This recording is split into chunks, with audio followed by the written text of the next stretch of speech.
My name is Aleen Sirgany, and I am so proud to be Lebanese. I was born in Lebanon, and I came to the United States when I was just a baby, 5 months old, raised in Miami, and really every day of my life was brought up in a family that never let me forget where we came from.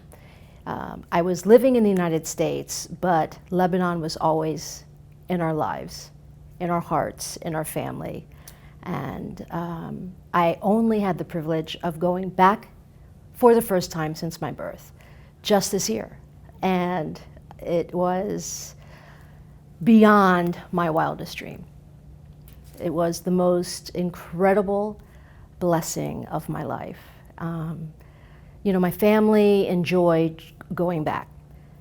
I was a news broadcaster, and in this business, to take off is a huge risk, right? Because you never know if the person who is filling in for you might perhaps have higher ratings or might seem like a better fit. And this was never a risk I was willing to take because I loved what I was doing.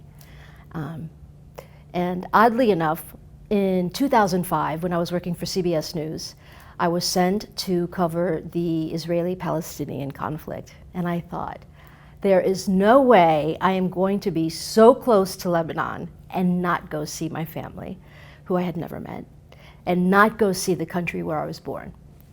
But I did not know that in Israel, where we landed, that I could not have my passport stamped.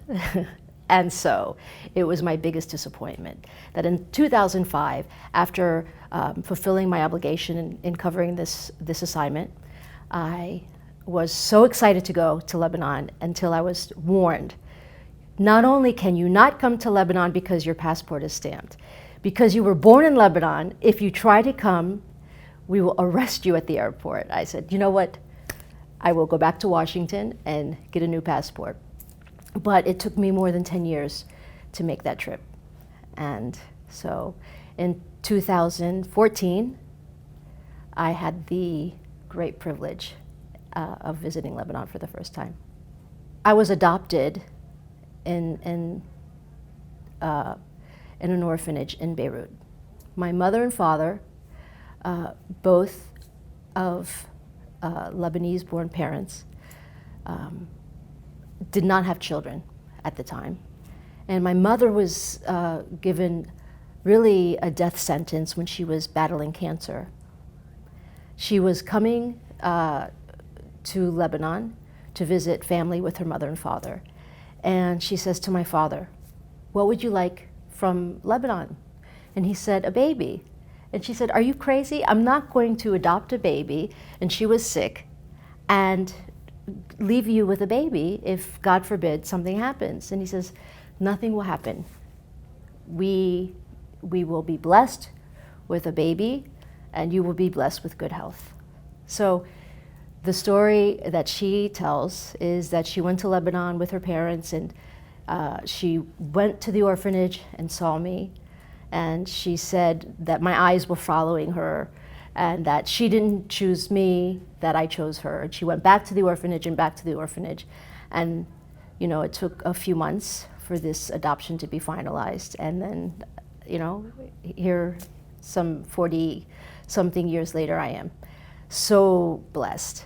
Well, last year, for the first time when I went to Lebanon, I said to my mother, my father unfortunately has deceased. I said to my mother, there is no way I'm going to Lebanon for the first time without taking you with me. And so we went, and we went to this orphanage together.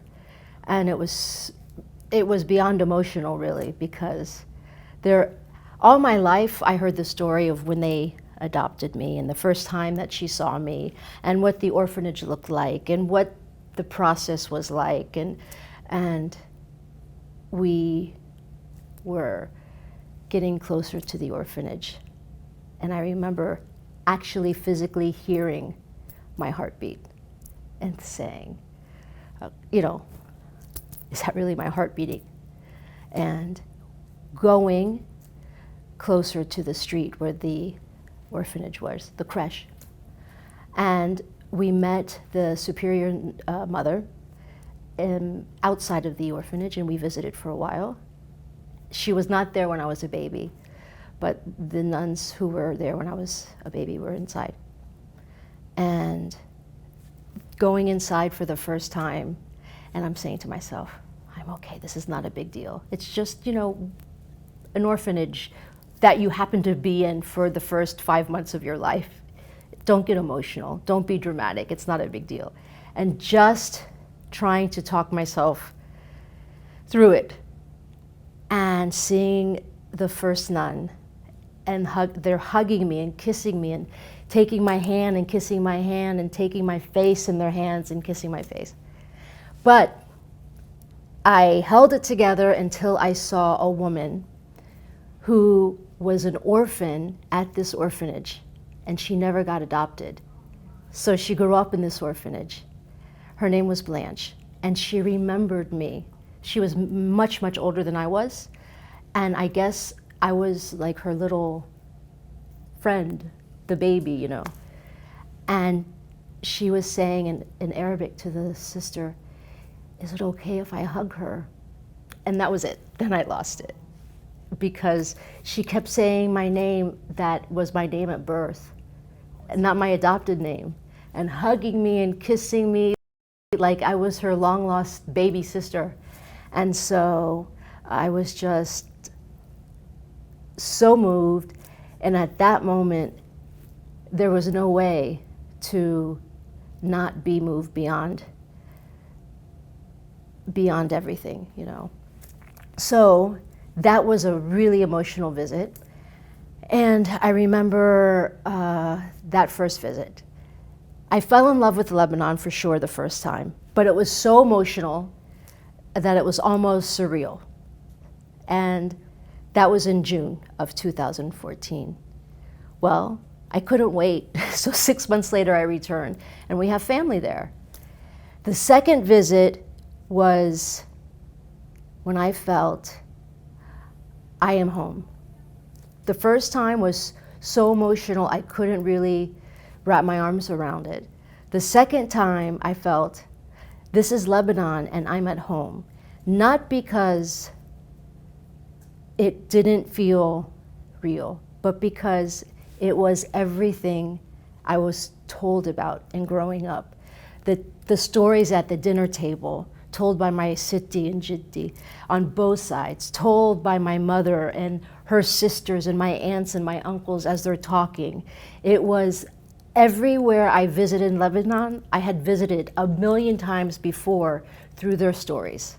And so having the opportunity and having the privilege of living them for the first time, not through their stories, but through my eyes and seeing them, it was so emotional, because it was as if their spirits were with me, my late grandparents. I could hear them tell their stories, and I had wished only that I had the opportunity to visit Lebanon with them.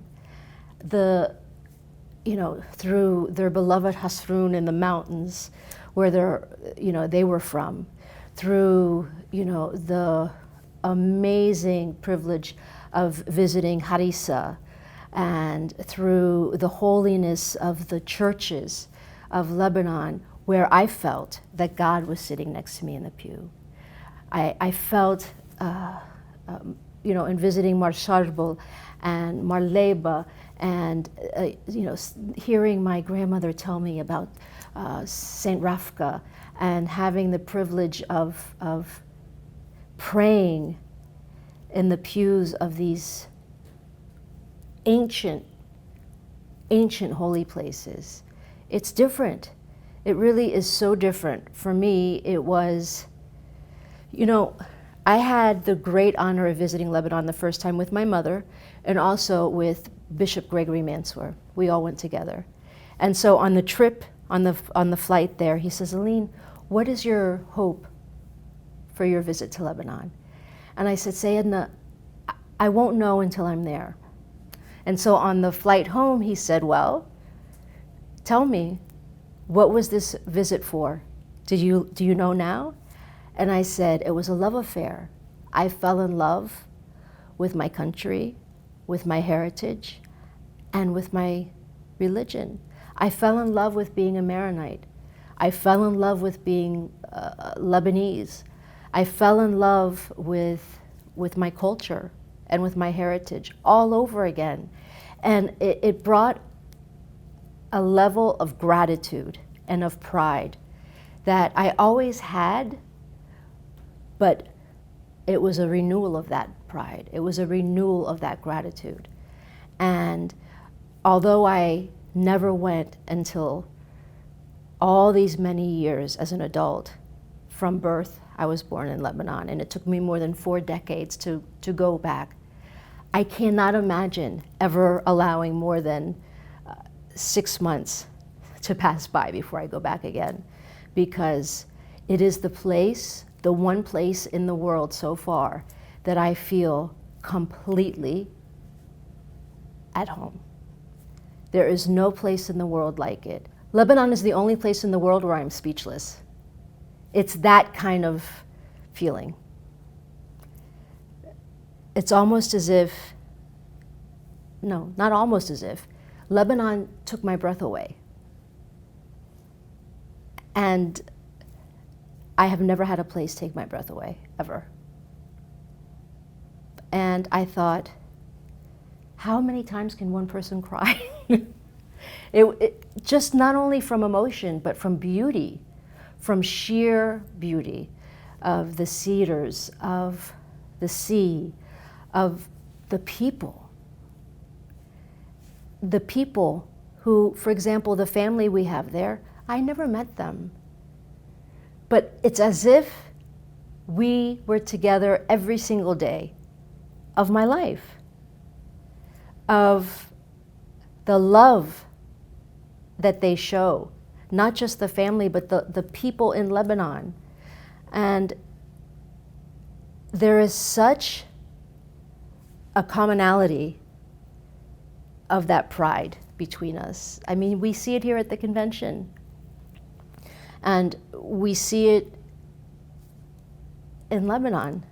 I saw it there, and I understood so much better of the pride and the smile that my grandparents had. I understand everything that they were saying now, but it took a visit to Lebanon to understand fully. And it's almost as if I can't wait to tell someone who can't understand, you must go to Lebanon to understand. I cannot explain it. You just have to see it yourself. You have to go. And the family and friends who I have who have been to Lebanon before would tell me the same thing. And I would say, yes, I'll go. I know one of these days I'll get there one of these days. Inshallah, I'll go. But it's so true. Until you go and you see it yourself. It was the most moving experience of my life, and the best gift I ever gave myself. Growing up in Miami never really felt like growing up in Miami. It felt like growing up in Lebanon because we were always together. It was great because my entire family, we all lived right in the same neighborhood. All of my aunts and uncles, we all lived really next door to each other. And we have a big family, and everybody was, and still is, each other's best friends. It's not just aunts and uncles and cousins. We're all best friends. And the beauty is that everybody's children are growing up the same way that we grew up. And it's very difficult to do because life is changing so quickly. We really did grow up with the heritage as the centerpiece of our family, as the most important part of our family, with the values and with the understanding of what we were handed down from our grandparents and from our parents, and what was the best of, I think, our culture in our Lebanon. And it was family and God and giving. We ate Lebanese food. We enjoyed the heritage of being Lebanese, and especially when our grandparents were still alive. And it was insisted upon that we treat people with respect, with dignity, with honesty, and we were expected to give more than we received, and that we welcomed everyone into our homes. When we grew up, the traditions that come to mind the most are, I think of the kitchen. The kitchen was the room where no matter where we were in the day, no matter what the day was or the holiday, somehow everybody always ended up in the kitchen. And it was always about the food. And the food in the Lebanese heritage is not just about the eating the food. It's about what we represent from our heritage, and that's sharing and family and giving and taking your time and enjoying each other. And it's about serving each other and the privilege of not just serving each other, but serving from your heart. And this is one of the biggest traditions, I think, when I think of family and being Lebanese. It's always about the kitchen and city, of course. When I think of our holidays and growing up, I think of, first of all, and I say this with love, but if it's Christmas Eve, it's the Christmas Eve Mass that lasts really for a long time. And then, of course, you have to have, after the Mass, you have to visit with coffee until 3 o'clock in the morning with everybody, which is great. And then we always, in the morning, would start with one of our aunts. And it started when we were younger with just a few people. And it literally, this year, I think there were 98 people for Christmas breakfast. And then it goes to another aunt and another aunt's house. And literally all day, it's eating all day. And with the same group of people, it's just moving from one house to another. And it's full of love and laughter and lots of food, lots of Lebanese food. I think my heritage influenced me at every level of my life. There is absolutely no level of my life that has not been touched by my heritage. I was, for most of my adult life, a news correspondent. And I was known as,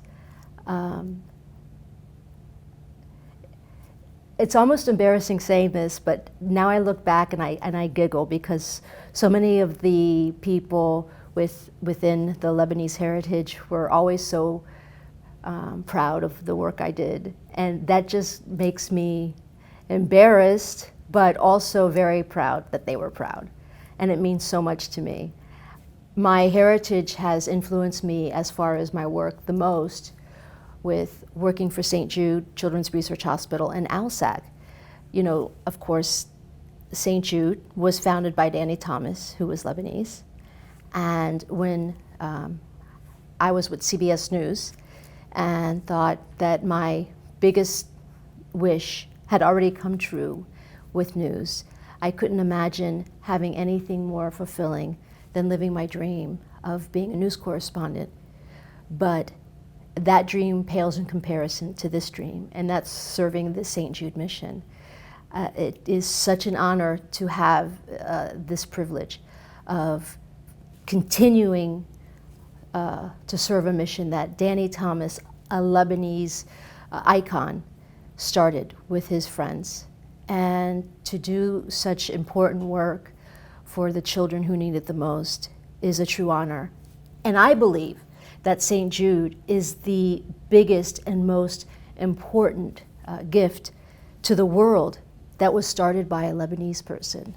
And so to be able to continue to have just a small role in serving this mission is, to me, the biggest privilege and the biggest honor I could ever imagine.